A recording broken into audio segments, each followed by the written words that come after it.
உங்களுக்கு தெரியும், ஒரு நாடு ஒரு புத்துணர்ச்சியான ஒரு மறுமலர்ச்சியை நோக்கி சென்று கொண்டிருக்கின்றது. இதனால் நாட்டில் ஆட்சி மாற்றம் ஏற்பட்டு ஒரு பெரிய எதிர்பார்ப்புடன் மக்கள் எதிர்பார்த்து கொண்டிருக்கின்ற வேளையில் இந்த அரசாங்கத்தினுடைய முதலாவது வரவு செலவு திட்டம் இந்த மாதமளவில் பாராளுமன்றத்தில் சமர்ப்பிக்கப்பட இருக்கின்றது. எனவே இந்த தருணத்தில் சுகாதாரத்துறை என்கின்ற ரீதியில் எங்களுடைய நாட்டின் இலவச சுகாதாரத்துறையை மென்மேலும் உறுதியானதாகவும் சக்தி வாய்ந்ததாகவும் மேற்கொள்வதற்காக அரச மருத்துவ அதிகாரிகள் சங்கத்தினுடைய கோரிக்கைகள் அடங்கிய முன்மொழிவு ஜனாதிபதியிடம் கையளிக்கப்பட்டிருக்கின்றது.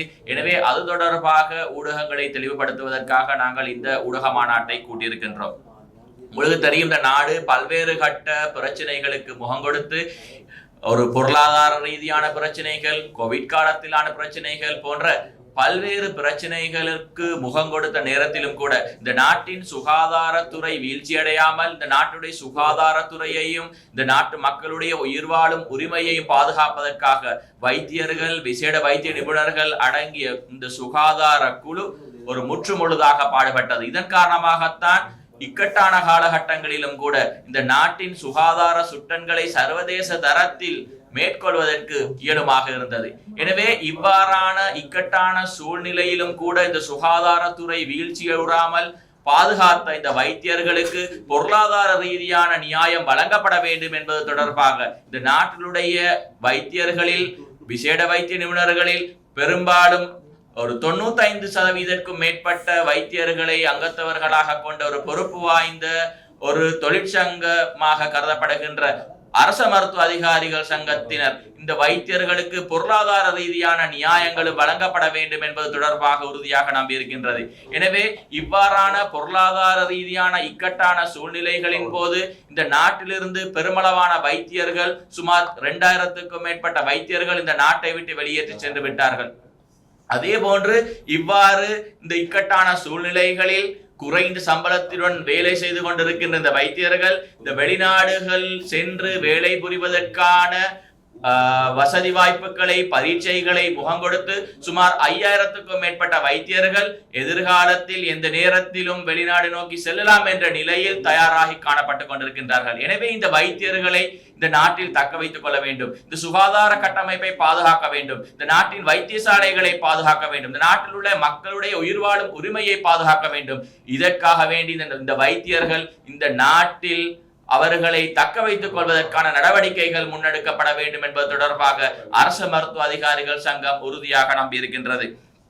எனவேதான் இந்த வைத்தியர்களை பொருளாதார ரீதியில் வலுவடைய செய்ய வேண்டும் என்பது தொடர்பாக பல கோரிக்கைகள் அடங்கிய முன்மொழிவொன்றினை நாங்கள் ஏற்கனவேயும் சமர்ப்பித்திருந்தோம். எனவே இந்த எதிர்காலத்தில் வரவிருக்கின்ற இந்த வரவு செலவு திட்டத்திலும் கூட இது தொடர்பாக கவனத்தில் எடுக்கப்பட வேண்டும். இது தொடர்பாக பொருளாதார ரீதியான நியாயங்கள் வழங்கப்பட வேண்டும் என்பது தொடர்பான கோரிக்கைகளை நாங்கள் முன்வைக்கின்றோம். அதில் இந்த நாட்டில் வேலை பார்க்கின்ற வைத்தியர்களுடைய செயற்றிறன், அவர்களுடைய தகைமை, அதே போன்று சந்தை பெறுமதி என்பன தொடர்பாக கருத்தில் கொள்ளப்பட்டு வைத்தியர்களுக்கென பிரத்யேகமான விசேடமான ஒரு சம்பள கட்டமைப்பு உருவாக்கப்பட வேண்டும் என்பது தொடர்பாக நாங்கள் கோரிக்கை விடுக்கின்றோம். அதே போன்று வைத்தியர்கள், விசேட வைத்திய நிபுணர்களுக்கென விசேடமாக பிரத்யேகமாக வருதப்படுகின்ற DAT கொடுப்பனவு, டெட் கொடுப்பனவு பல வருட கணக்காக மீள்திருத்தம் செய்யப்படாமல் எடுத்தடைப்பு செய்யப்பட்டுக் கொண்டிருக்கின்றது. எனவே தற்பொழுதைய சந்தை பெறுமதிக்கு ஏற்ப கிடைக்கப்பெற வேண்டிய பெருமானத்தில் 4/1 விடவும் மிகவும் குறைவான ஒரு கொடுப்பனவாகவே இந்த டெட் கொடுப்பனவு வழங்கப்பட்டுக் கொண்டிருக்கின்றது. எனவே இந்த டெட் கொடுப்பனவு மீள் திருத்தம் செய்யப்பட வேண்டும் என்ற கோரிக்கையையும் நாங்கள் அரசாங்கத்திடம் இருக்கின்றோம். அதே போன்றுதான் இந்த நிர்வாகத்துறையில் காணப்படுகின்ற அரச நிர்வாகத்துறையில் இருக்கின்றவர்கள், இந்த வைத்தியர்கள் இந்த 2299 என்ற 2299 சர்க்குலருக்கு உள்வாங்கப்பட வேண்டும். எனவே இந்த வைத்தியர்களுக்கும் அவர்களுடைய போக்குவரத்து தொடர்பான சலுகைகள் வழங்கப்பட வேண்டும், கொடுப்பனவுகள் வழங்கப்பட வேண்டும், அவர்கள் இந்த 2299 சர்க்குலருக்கு உள்ளடக்கப்பட வேண்டும் என்பது தொடர்பாகவும் நாங்கள் அரச மருத்துவ அதிகாரிகள் சங்கம் என்ற ரீதியில் நாங்கள் கோரிக்கை விடுக்கின்றோம். அதே போன்று வைத்தியர்களுக்கு தற்பொழுது வழங்கப்படுகின்ற அவர்களுடைய மேலதிக சேவைகளுக்காக வழங்கப்படுகின்ற கொடுப்பனவு அது பிராக்டிக்கல் இல்லாத, அதாவது இந்த கொடுப்பனவை பெற்றுக்கொள்வதில் பல சிக்கல்கள் நிலவி காணப்படுகின்ற ஒரு நிலையை அவதானிக்கின்றோம். எனவே இந்த மேலதிக கொடுப்பனவாக வழங்கப்படுகின்ற இந்த கொடுப்பனவு ஒரு நிலையான கொடுப்பனவாக மாற்றி அமைக்கப்பட வேண்டும். அதற்கான முன்மொழிவையும் அதற்கான கோரிக்கையையும் நாங்கள் முன்வைக்கின்றோம். அதே போன்று இந்த நாட்டில் பட்டப்பின் படிப்பை பூர்த்தி செய்துவிட்டு வெளிநாடுகளுக்கு பயிற்சிக்காக செல்கின்ற வைத்தியர்களுக்காக வழங்கப்படுகின்ற கொடுப்பனவு பல வருடமாக மீள்திருத்தம் செய்யப்படாமல் காணப்படுகின்றது. எனவே இவர்களுக்கான இந்த கொடுப்பனவு மீள்திருத்தம் செய்யப்பட வேண்டும் என்ற கோரிக்கையையும் நாங்கள் முன்வைக்கின்றோம்.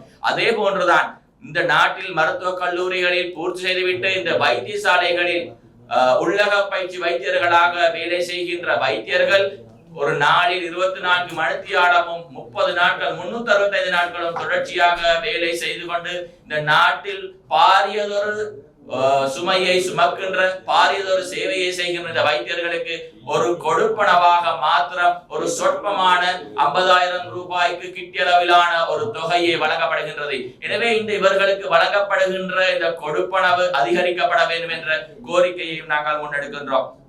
அதே போன்றுதான் 2016ஆம் ஆண்டு முதல் இந்த அரச சேவையில் காணப்படுகின்றவர்களுக்கான அரச ஊழியர்களுக்காக வழங்கப்பட்டு கொண்டிருந்த ஓய்வூதிய கொடுப்பனவும் கூட இடைநிறுத்தப்பட்டிருக்கின்றது. எனவே இது தொடர்பாக இது திருத்தி அமைக்கப்பட்டது தொடர்பாக எந்த விதமான கொள்கை ரீதியான தீர்மானங்களும் மேற்கொள்ளப்படவில்லை.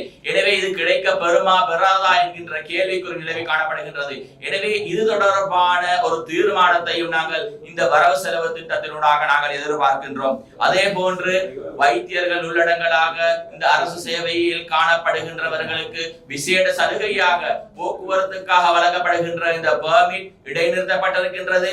இதனை ஒரு தவணையாக இது எவ்வாறாவது முறையில் பெறப்பட வேண்டும். இது வைத்தியர்கள் நாடு பூராகவும் நாடு தழுவிய சேவையாக வைத்திய சேவையை புரிந்து கொண்டிருக்கின்றார்கள். எனவே இந்த பெர்மிட் தொடர்பாகவும் அரசாங்கம் கவனம் செலுத்தி இது தொடர்பாகவும் அவர்களுடைய முடிவை நாங்கள் எதிர்பார்க்கின்றோம். எனவே இந்த பெர்மிட் வழங்கப்பட வேண்டும் என்கின்ற கோரிக்கையையும் நாங்கள் முன்வைக்கின்றோம். இவ்வாறு வைத்தியர்களுடைய பொருளாதார ரீதியான நியாயத்தை வழங்குவதற்கான ஒரு கோரிக்கைகளை நாங்கள் முன்வைக்கின்றோம். அதே போன்று இந்த வைத்தியர்கள் இந்த நாட்டில் வேலை செய்வதற்கு ஏதுவான ஒரு சூழல்கள் உருவாக்கப்பட வேண்டும். வைத்தியசாலைகளில் விடுதி வசதிகள் புனரமைக்கப்பட வேண்டும். அவர்களுக்கு போக்குவரத்து வசதிகள் செய்து கொடுக்கப்பட வேண்டும்.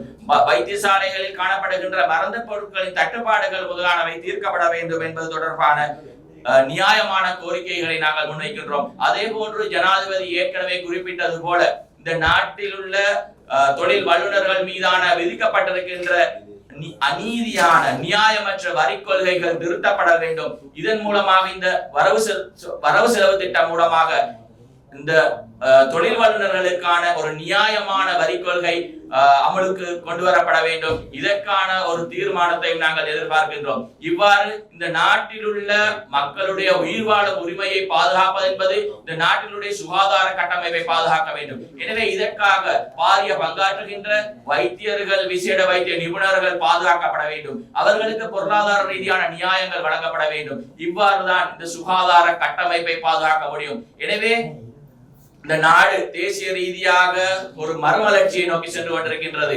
ஒரு பல ஊழல்களை ஒழித்து, மோசடிகளை ஒழித்து, பல புதிய திட்டங்களை வகுத்து இந்த ஜனாதிபதி உள்ளடங்கலான இந்த அரசாங்கம் நல்ல பல திட்டங்களை முன்னெடுத்து செல்கின்றது. எனவே இந்த சுகாதாரத்துறையிலும் நாங்கள் இவ்வாறான பல முடிவுகளை எதிர்பார்க்கின்றோம். இந்த சுகாதாரத்துறை கட்டியமைப்பதற்காக, இந்த சுகாதாரத்துறையின் மறுமலர்ச்சிக்காகவும் பல்வேறு முடிவுகள் எடுக்கப்பட்டு இந்த வைத்தியர்கள், விசேட வைத்தியர்கள் உள்ளடங்கலான இந்த சுகாதாரத்துறையின் தலைவர்களுக்கு ஒரு நியாயம் நிலைநாட்டப்பட வேண்டும் என்ற கோரிக்கையையும் அரசு மருத்துவ அதிகாரிகள் சங்கம் என்ற ரீதியில் நாங்கள் முன்வைக்கின்றோம். நன்றி.